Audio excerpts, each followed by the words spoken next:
안녕하세요. 성경 그대로의 삶 박지원 목사입니다. 오늘 살펴보고자 하는 주제는요. 할 일은 너무 많은데 시간이 부족해 라는 신음에 대한 하나님의 말씀의 답변입니다.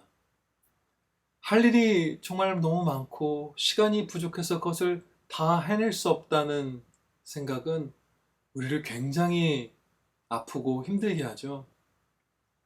그런데 정말로 우리에게 주어진 일들, 맡겨진 일들이 시간을 다 쏟아도 부족할 만큼 그렇게 많은 것일까요? 예수님께서 우리에게 날마다 우리가 감당할 수 없을 만큼 일을 명하시고 그 압박감에 시달리면서 결코 일을 다 해냈다는 그런 만족을 갖지 못한 채 날마다 잠들게 하셨을까요? 그렇진 않겠죠. 오히려 예수님께서는 수고하고 무거운 짐진 자들은 내게로 오라 와서 쉬라 말씀해 주시잖아요. 쉼을 주실 거라 약속해 주시는 하나님이시잖아요. 그래서 우리는 뭔가 우리가 잘못하고 있고 해결책이 주님께 있다는 확신을 그 말씀 가운데서 가질 수 있습니다. 그렇다면 우리는 왜 이렇게 정말 나는 시간이 부족해, 일이 너무 많아, 바빠서 죽겠어, 이런 압박감 속에서 살게 된 것일까요? 아주 중요한 힌트를 우리가 다 대부분 암송하고 있는 예수님께서 가르쳐 주신 기도에서 우리가 배울 수 있습니다. 하늘에 계신 우리 아버지여, 아버지의 뜻이 하늘에서 이룬 것 같이 땅에서도 이루어 주셔서 그것이 우리의 소원이 되어야 한다. 간구라 이렇게 가르쳐 주셨잖아요. 거기서 파생된 세부적인 간구도 드려야 하죠. 아버지, 오늘도 제가 하나님께서 저에게 맡겨주신 일들 잘 충성해서 하고 이룰 수 있게 해주시옵소서. 이 간구를 드려야 하는 것이죠. 그런데 여기서 우리가 주목할 점은 아버지의 뜻이라는 거예요. 내 뜻이 아니라 아버지의 뜻이라는 것이죠. 내 뜻을 이루려고 하면 우리는 반드시 짐에 눌리게 되어 있습니다. 내 뜻이라는 것, 내 정욕, 내 육신의 생각을 쫓는 생각, 그 욕심들, 뜻들 이런 것들은 결국 그 끝이 없어요. 그리고 하나님의 뜻에 더하여서 내 뜻까지 더해서 성도분들은 보통 일을 해야 된다고 착각을 하는 것이죠. 하나님의 일을 하고자 하는 그 거룩한 열정도 있는데 거기에 더하여 내 판단, 내 뜻을 따른 어떤 일들이 더해진 거예요. 그래서 시간을 24시간을 다 할애한다 하더라도 결코 할 일을 다 하지 못하는 그런 상태 가운데 너무 바빠서 힘들다는 그 신음 가운데 우리가 절망하는 것입니다. 예수님께서는 우리의 완전한 본이신데 요한복음 17장 4절 말씀에서 이와 관련해서 아주 중대한 가르침을 주셨습니다. 아버지께서 내게 하라고 주신 일을 내가 이루어 아버지를 이 세상에서 영화롭게 하였사오니. 이처럼 예수님께서는 자신의 일을 하신 게 아니라 아버지께서 예수님께 하라고 주신 일을 행하시고 이루셨던 것이에요. 예수님이 이 땅에 계실 때 사람들이 요구한 일들도 분명히 있었습니다. 이것 해주십시오. 이것 도와주십시오. 그 일들 가운데서는 선한 일들도 있었어요. 병을 고쳐달라고 한다든지. 그러나 그 모든 요구들을 다 들어주신 것이 아니라, 물론 많이 고쳐주셨죠. 그렇지만 주님의 뜻을 따라 행하거나 아니면 사람의 뜻을 따라 행한 것이 아니라 성부 하나님 아버지의 뜻만을 행하고 이루셨던 것이에요. 마찬가지입니다. 우리는 하나님 아버지의 뜻만을 행하는 자가 되면 그때는 쉼이 반드시 있습니다. 우리 각 사람을 만드신 창조주 하나님께서 온 세상을 통치하신 주 예수 그리스도께서 우리 한 사람 한 사람이 감당할 수 있는 그런 일들을 우리에게 주시고 쉼도 주시고 재충전하게 해주시고 일을 어느 정도 오늘 할 일을 이루었다라는 그 만족감 가운데 평안히 잘 수 있게 해주세요.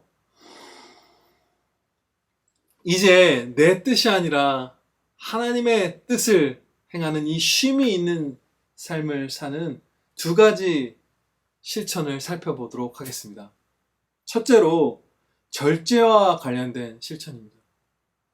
우리가 아무리 선한 일을 한다고 할지라도 내 능력, 내게 맡겨진 삶의 범위, 내 건강, 내 시간, 이런 것들을 신중하고 겸손하게 고려해서 절제하는 것이 필요해요. 감당할 수 있는 만큼만 일을 맡아서 하는 것이 아주 필요한 것이죠. 종종 착하고 경건한 성도들에게서 너무나 많은 헌신을 스스로 열정적으로 하다가 그분이 몸도 아프고 마음도 아프게 되는 안타까운 경우들을 보게 됩니다. 우리 자신, 이 연약한 피조물인 사람이라는 우리 존재의 한계를 계속해서 점검하고 분별하면서 그 한계 안에서 절제하며 하나님의 뜻을 이루어가는 삶을 사는 것은 불순종이 아니라 아주 지혜로운 충성입니다. 이러한 절제가 먼저 우리에게 있어야 할 것이고요. 다음으로 두 번째로 살펴보고자 하는 적용은 성화의 측면에서의 적용입니다. 성화는 예수님의 성품을 닮아가는 것이죠. 날마다의 믿음의 싸움 가운데에서 때로는 더디다고 말할 만큼 점진적으로 이루어지는 것이 바로 성화예요. 근데 이 성화의 싸움을 통해서 우리가 점점 더 내 뜻을 내려놓고 오직 아버지의 뜻만을 행하는 자가 되는 일이 이루어지는 것입니다. 우리는 내 뜻대로 하는 일에 많은 시간을 할애해요. 그리고 그것을 하지 못했을 때 화를 품기도 하죠. 지금 제가 말씀드릴 몇 가지 항목들은 물론 우리가 누릴 수 있는 것들인데 그것이 하나님의 뜻을 행하는 가운데 재충전으로서 누리는 것이 되지 않고 그것 자체가 하나님의 말씀보다 하나님의 뜻보다 때로 더 우선시 될 만큼 과도한 중요성을 부여받을 때 그것은 내 뜻을 행하는 것이 되어버리는 것이에요. 이런 것들이죠. 퇴근해서 드라마 한 편 볼 시간쯤은 있어야 해. 이런 생각 우리가 품을 수도 있고 필라테스는 또 헬스장 가는 건 빠지면 안 돼. 그 정도 시간은 있어야지. 이거 꼭 해야 돼. 내 운동. 금요일인데 친구도 못 보면 안 되지. 주중에 낮에 한두 번쯤은 카페에 가서 커피 한잔 할 수 있어야지.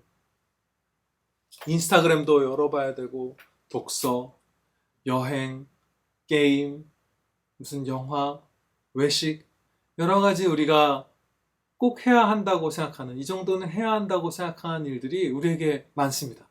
그런데 그것이 재충전의 선을 넘어서서 거기에 우리가 과도한 의미를 부여하기 시작할 때에 우리는 할 일은 많은데 시간이 없어요라는 이 절망 가운데 빠지게 되는 것이에요.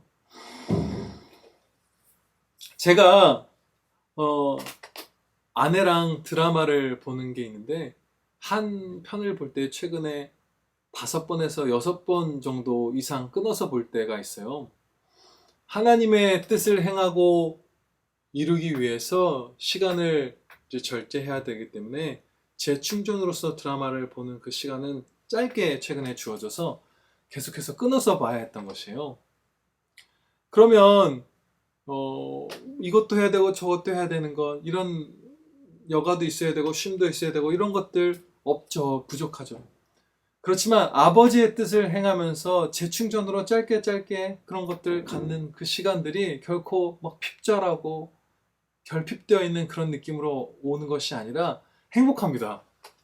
오히려 하나님의 뜻을 행하려고 열심히 살아가다 보면 마음이 넓어지고 온유해지고 거룩해지고 이렇게 되어서 드라마를 보더라도 감동적이고 아름다운 장면들을 볼 때 더 많은 눈물을 쏟게 되고 안타깝고 이런 장면들 볼 때 마음이 더 쓰라리고 또 드라마 등장인물들이 정말 멋지게 선한 걸음을 걸어가고 이웃들에게 도움을 주고 이런 장면들 보면 아 나도 그렇게 살아야지 다짐하면서 다시 일하러 가고 혹은 내일을 기약하면서 빨리 잠을 청하러 가고 하는 그런 일들이 일어나더라고요.